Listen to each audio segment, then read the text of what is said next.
Okay. Okay, great. I'm being recorded this time. Okay, well, as you know, my topic is motivational interviewing, which is a collaborative, client-centered counseling approach that helps people explore and strengthen their own motivation for change. Instead of telling clients what they should do, it's the social worker's job to help build rapport with them, build courage in these clients, and then get them to want to seek change by their own motivation. So it's centered on the client, not on what the therapist or the social worker wants them to do. It should be all around the client, what motivates them, what fulfills them, what's gonna help them feel like they're ready and able to make change in their life. Um, the values of motivational interviewing start with partnership. It's a partnership between the client and the social worker. The social worker is not telling the client what to do. They're not really directing them. They're kind of just guiding them to find their own motivation. It's very collaborative and it maintains respect for the client and their motivation, their needs, their goals. It also includes acceptance, valuing the person for who they are and what they're capable of, and being empathetic to the client's needs, respecting their autonomy, affirming their beliefs, their what they value, and trying not to be judgmental towards them. Put my timer on. Um, and additionally, compassion. The social worker has to be compassionate towards the needs and the values of the client. It's for that person's best interest, not for the best interest of the social worker. So showing genuine care and support for the client's needs and what they require to feel motivated is really important. Again, I'm not going to pronounce this word right, probably. Evocation, drawing out that client's own reasons for motivating them to change and believing that they already have strengths inside of them and that they're capable of making change in their life. One of the biggest elements is the 5 stages of the trans theoretical model, which starts with the pre-contemplation phase. So this is when clients are not really focused on change. They don't think that they have a problem. They're not really thinking about it too much. They might be in denial that there's a problem to begin with. The second one is contemplation. In this stage, clients are starting to think about change. They're having some mixed feelings about change. They might recognize that they need to make changes in their life, but might not know how to start, where to start, might not think that they're capable of it, which leads them into the preparation stage, which is when they start to get ready to make these changes. They start creating goals, making small steps, creating a plan, creating strategies, finding new habits to start changing or adding to their life to get closer to their end goal. And then there's the action stage, which is when they're actively trying to change their behavior. They're trying the new habits, they're trying the new strategies, they're trying to maintain and meet their goals. Um, which again, it's important for the social worker to keep them motivated during this time because this is when they're making the most progress. So keeping them confident in themselves and in their ability during this time is really important.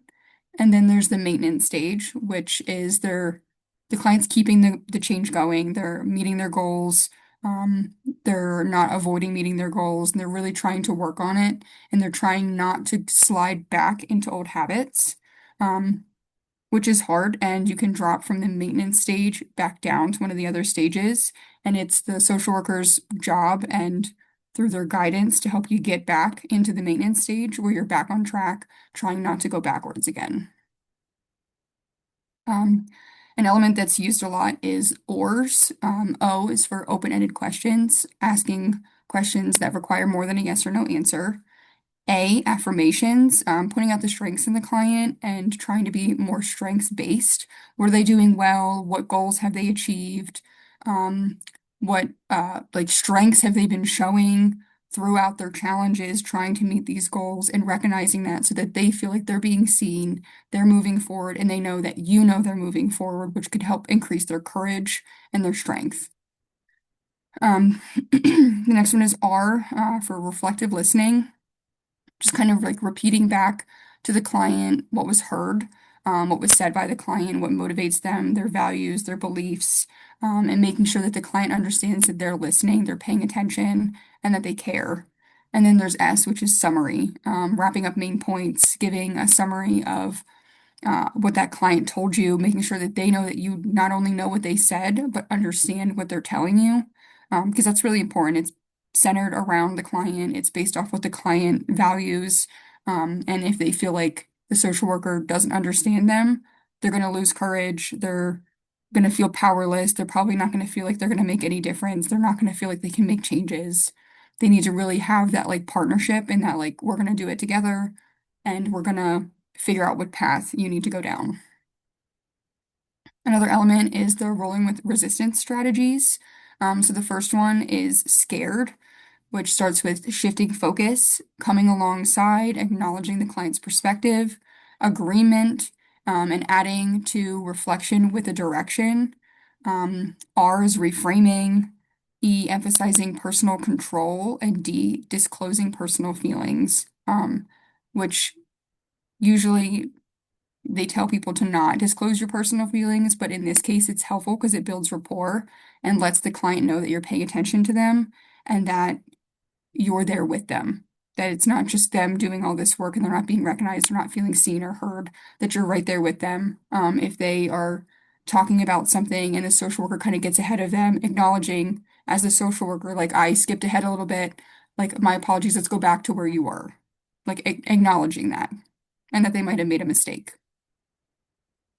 Another example is SAD, which is keeping it simple, keeping it amplified, and keeping double-sided reflections. Some of the strengths of this approach are is that it's client-centered and it respects the autonomy of the client. It builds trust, it creates collaboration, it respects again the client's choices, what motivates them, what values they have, and it reduces that like battling, being told what to do by the social worker. There should be no resistance, no defensiveness. It should be very much like I'm building your courage of building your stamina to be able to move forward and make these changes and meet your goals and you not feel like I'm pushing you to do anything. The client should never feel pushed into any decision. It should solely be from them with the support of the social worker. It's really effective for ambivalence, which is when people are kind of on the fence about getting help.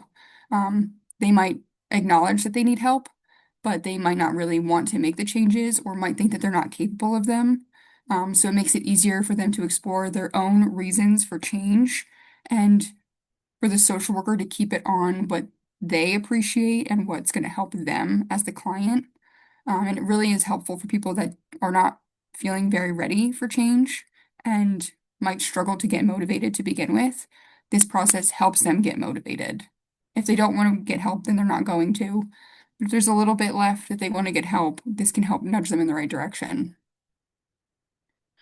It also encourages internal motivation, which I kind of touched on. It focuses on their values, their goals without external pressure, which creates more of like a genuine, like long-lasting change because they feel like it's centered around them. It's not something that's foreign to them. That's a plan created for generally everybody. It's a plan that was based specifically for them with their values, their culture, their environment, and their beliefs as the biggest part of it, which is helpful. And it also helps people um, express like change talk versus sustain talk.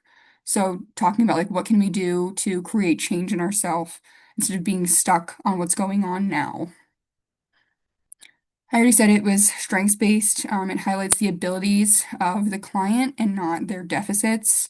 It builds, again, confidence, self-efficacy, and instead of it being that there's a power dynamic there, it's empowering to the client to feel like they're going to make growth and that they're going to be able to move on and meet their goals. It's easy to integrate into multiple settings. It can work in schools, in counseling services, in healthcare, as behavioral support. It originally started with drug and alcohol abuse, so it's helpful with clients that are trying to deal with their substance abuse disorder and trying to make changes to get better, and give them the motivation to do so. And it's backed by strong research. Like it does help, and it helps really well with um, people that are younger or older adults.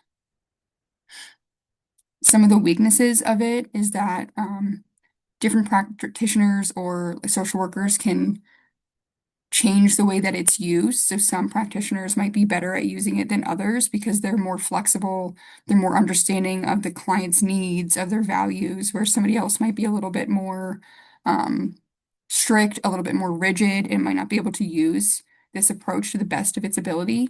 If it's overly structured, it won't be effective. It's not, there's not a strict manual because it's solely based off the client. It's not based off of a specific, like, these are all the roles. It should be based off the client's needs. So you can't make this general assumption of what needs to be done and how to motivate people because everybody works differently. Everybody has had different experiences. Everybody's the expert of their own life. And the only way to motivate that person is to know what motivates that specific person, which is not going to be the same for two different people. Um, by being strict and making it less effective, it creates problems with the client trusting the social worker to begin with, which can create problems down the line. They might not feel motivated because they might not feel supported by somebody that understands them, which can again create problems with them even finding motivation or keeping up with their goals or um, trying to maintain change. It also depends on the client's readiness for change. If they don't want to change, this approach is not going to be helpful to them. It doesn't matter how good the social worker is that's doing it with them or guiding them. If they don't want to change or they can't accept that they need to change, it's not going to be beneficial. And it's not going to be the same for all clients. It's probably going to really help clients that really want to be autonomous and make their own choices. But for clients that probably want more of a direct, like, they want to be told what to do approach, this is not going to be their style. It's not going to help them because they're going to feel like they're not they're not being helped. They're not going to feel like they're being helped at all. They're going to feel like all the pressure's on me. It's all got to be me, me, me, and that's too much. And that could be overwhelming, and it's not going to help the people that get overwhelmed by that. It works really well for people that have substance abuse order disorders, behavioral health changes, clients that are dealing with Am embellishments. Now I forgot how to say it. I've said it too much now. Older adults, healthcare, mental health settings, etc. It does not help people who are not ready or unwilling to change or engage in change. For severe disorders that require intensive treatment, this is not going to be helpful by itself. It could be helpful alongside of another approach, but in and of itself, it's not a problem-solving approach. It's more of like a guided, how do we start the process of change approach. It's not helpful in crisis settings. Again, it's not a problem-solving. There's no black and white, like this is going to help each person. So crisis situations need more of a problem-solving approach. And it also depends on if the person that's doing the motivational interviewing is trained properly or not. If they're not trained well, they're not going to be helping anybody, and they're probably not going to have their focus on the right things when helping a client. Some assumptions about power. Um, Power in this dynamic is not held over the client, it's shared. The client is autonomous and is central to the plan and finding motivation. They have the right to make their own choices, and it shouldn't be used against them or their ability to be used against them. It should be seen as a strength. The practitioner or the social worker is the guide, and they are not the ones telling the client what to do. They're not an authority figure. And it's important for them to keep in mind that the client is the expert of their own lives and it should be centered around their experiences. I think I said this before, but it's not about power, it's about empowering the client to want to find their own motivation for change. And it has to come from within them. It can't be from external pressure. It can't be from their family or the environment or from the social worker. It has to come from the individual. That's the only way that this approach will work. Some assumptions about identity. Um, Identity is strength based. People have inner abilities, values, and their own resources, and it's important to keep the focus on that. People want to act in ways that align with what they believe in. So understanding the client's identity and what values they have of that identity um, keeps the motivation on the same track as what's going to actually be beneficial to them. Um, People can grow and change and rewrite their personal narrative. People are capable of making change, and it's the social worker's responsibility to make sure that the client believes that too. Um, and ambivalence. There we go. I got it back. Does not mean that it's a weakness. It's normal for people to not want to change or to feel wary about making changes in their life. Sometimes people just need a little bit of a nudge to get there. Um, but seeing that as a positive and not a negative is really beneficial for the client to understand. Like, this is a normal feeling to not want to change and to know that there's a problem. That is human nature, but we're still going to find a way to get through it and make some change. Additionally, like, people are motivated by change that makes sense for them and that fits in with their identity. So that's important to keep in mind. Some assumptions about culture. Culture shapes a person's values, beliefs, and motivations. The social worker needs to know what values and beliefs and culture the client is part of, because that's going to determine what motivates them. What motivates somebody of one religion is not going to motivate somebody that doesn't have a religion. It's going to be different. It needs to be centered around what they believe and their culture, their identity. Everyone's culture influences their experiences. So keeping in mind that the social worker's experiences are going to be different than the client's experiences, and there's value in those experiences. So trying to find the strengths in that culture instead of trying to nitpick, like, that's not helpful, that's not helpful, let's go this way. No, no, no. We're doing what the client feels comfortable with. It's about them. It's not about your own beliefs. It has to be so client-centered. Some assumptions about environment. Just like culture, environment influences behavior and influences what motivates people. Stress, supports, and barriers really matter in the environment of the client, and it can make it easier or harder for the client to meet their goals or maintain change. And it's important for the social worker to not judge the client if they can't meet those goals, because there's a lot of things that influence that, and environment is a big aspect. Environmental pressures can create an ambivalence and that feeling of like, I want to make change, but maybe the expectations are too much for me. Maybe the norms are not in line with the change I want to make, or maybe the culture that I'm in does not align with the changes I want to make. And keeping that in mind and still being able to find a strengths-based approach with the client is important. And people often know what environmental factors are helping them or hurting them. So again, the client is the expert in their own life. They're probably going to be able to tell you what things externally are influencing them. So being able to listen and understand and acknowledge that there's other things that are influencing them. It's not the social worker that's influencing them, but there's always something that's influencing them. So how can we create motivation through that? Um, It is compatible with social justice in terms of respecting people's choices, that everybody is autonomous and has the right to decide for themselves what's important. The share of power, that it's not the client working and doing what the social worker is telling them to do. They're working as equals, as a team. It's collaborative. It shows cultural respect through the social worker to not have assumptions about the client's um, motivations based off what their culture dictates, and making sure that the client's culture also guides the work that they're doing, because that's important to the client. So it needs to be important to the social worker. And trying not to pick blame. Environment's going to affect the behavior of the client and if they meet their goals or not, and not putting all that blame on the individual that they did something wrong and that's why they didn't meet their goals. Maybe something in the environment affected that. Where social justice can break down a little bit is that it focuses on individual change. So it can kind of miss the influence of racism, poverty, inequality, trauma that might limit the choices or the goals that the client can meet. When um when social or cultural biases are at play, the actual like treatment becomes a lot less effective and can actually be harmful.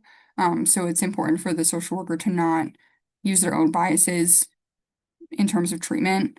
It's really more of gentle guiding, and it should never be coercive. It should never be that the social worker is steering the client in a direction, which could be systematically another problem because they could be guiding them in a way that doesn't match their culture or is racist or is not equal or doesn't take into account that person's identity. Um, is compatible with a strengths-based perspective because it focuses on what a person can do and not their deficits or what they can't do.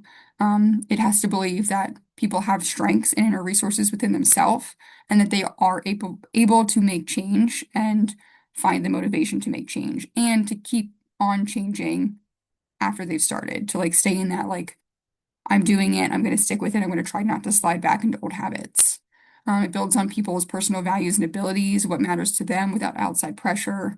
And it highlights the individual's success and effort and strengths. And again, like reduces the focus on deficits or problems. It's not labeling, it's not blaming, it's not,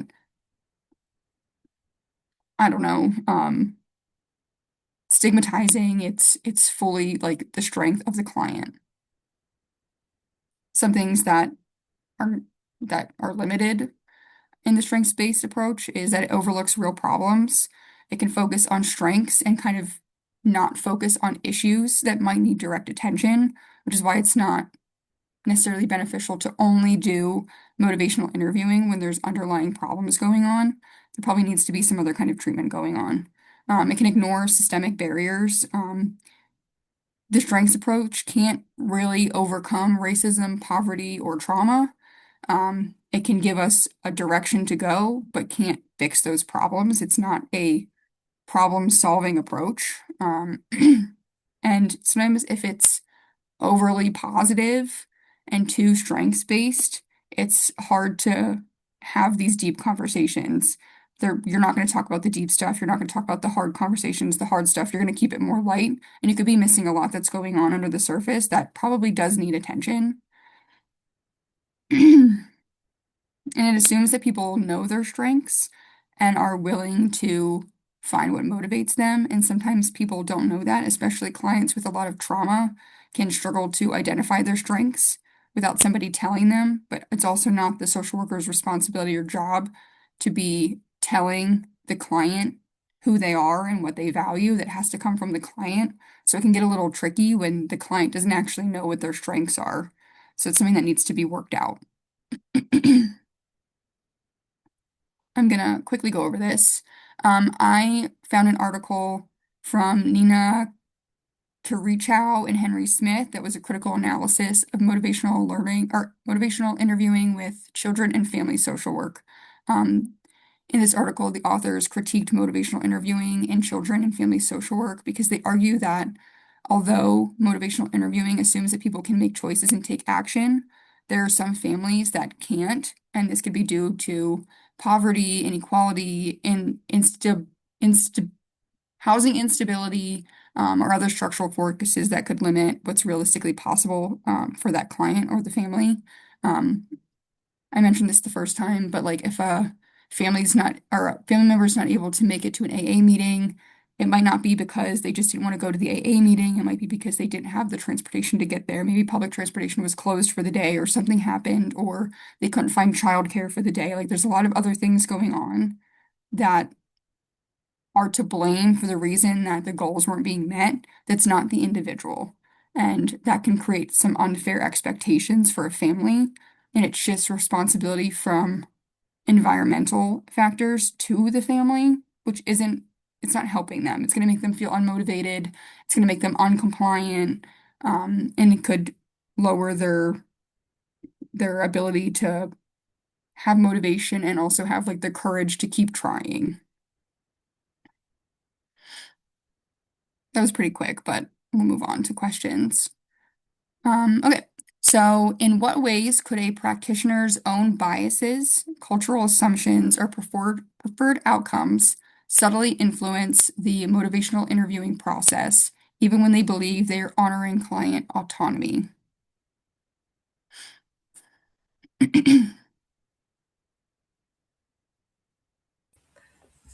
This question seems so familiar. Right?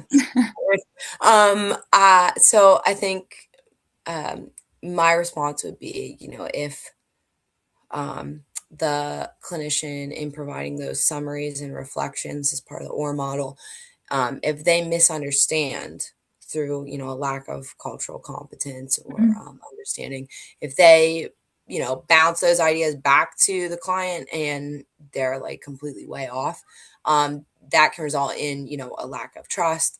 It can kind of diminish the rapport between the two, the therapeutic alliance.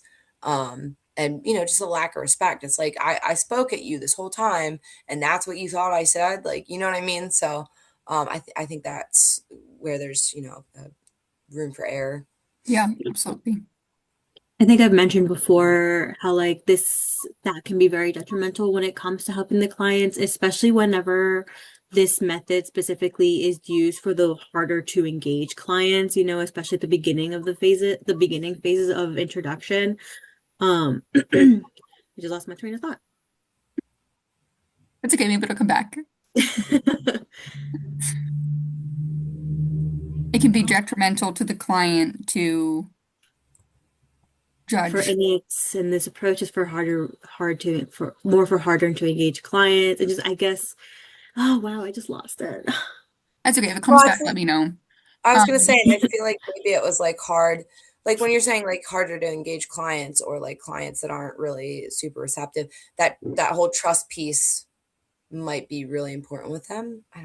Yeah, I think I lost it you. just kind of falls back on like what you were saying. Like it doesn't even like break the rapport, but it definitely prevents that relationship from even like happening, right? So it's just like they're not going to feel understood. They're going to feel invalidated. They're going to feel like I'm the problem. Like no one's understanding. Like I'm genuinely the problem and no one can help me. right. Like it can be very disheartening. It can be very disappointing and it can just ruin the progression moving forward after that. And it can be really demotivating because the biggest thing is like creating motivation to Mhm. even start the process of change. And if they feel like the person that's supposed to be there to this like partnership with them and to help them figure out how to start making change doesn't understand them, you're probably not going to feel super confident in making changes because you don't feel like you're being seen. And if you're not being seen, probably your goals are not in line with your values or your identity or your culture. And that's hard. I have like some examples, and I said that like if a social worker unintentionally judges readiness through their own cultural lens, they might not understand that the client is not ready yet for change or whatever change they're asking of them. So it's important to keep in mind like what the client is capable of doing, like what's actually within limits for them, and how do we look at it through an unbiased lens that values what they value. You could hurt them more than trying to help them, Yeah, really. yeah, And that can lead to like re-traumatizing. That can hmm lead to just, yeah, yeah, unfortunate circumstances. yep. Especially if you're dealing with people that are like having struggles with drug and alcohol abuse. They're already in this crisis moment. Like they're not here to play games. They want somebody to understand them and help them and they want to make change. Um, my next question is, what barriers do social workers face when trying to apply motivational interviewing skills after initial training? And how can supervision or continued coaching address these gaps? Ooh, can you read the first part again? I'm sorry. Yeah. What barriers do social workers face when trying to apply motivational interviewing skills after initial training? And how can supervision or continued coaching address these gaps? Ooh. So I'd say personally, this might sound really dumb, but I'm gonna say it anyway. Using it with the wrong people. Like you had mentioned during your presentation, like some people literally want to be told what to do. And I can remember specifically, I had a client who, um, like I tried this approach with, and she was just like, well, if I had all the answers, I would. Oh, sorry, my video isn't working, so it's hard for me to see what's going on. If I had all the answers, I wouldn't be talking to you. And I'm like, oh, well, shit. I never thought about it like that. And this is not like motivational interviewing isn't going to work for someone that wants you to just like feed them the answers Right, necessarily. right. And I think it has to also be hard when you're first getting trained in it to not want to fix the problem. Like, Yes. especially when people are resistant to wanting to self-direct like their goals, it's hard to not fall into like, okay, well, I'll just help you a little bit instead of guiding them. And that becomes hard. And you could be like inconsistently using it because you are unfamiliar with motivational interviewing and Yeah. sticking not to the script, but like sticking to client-based, client-directed motivation. Yeah. Yeah, I like that.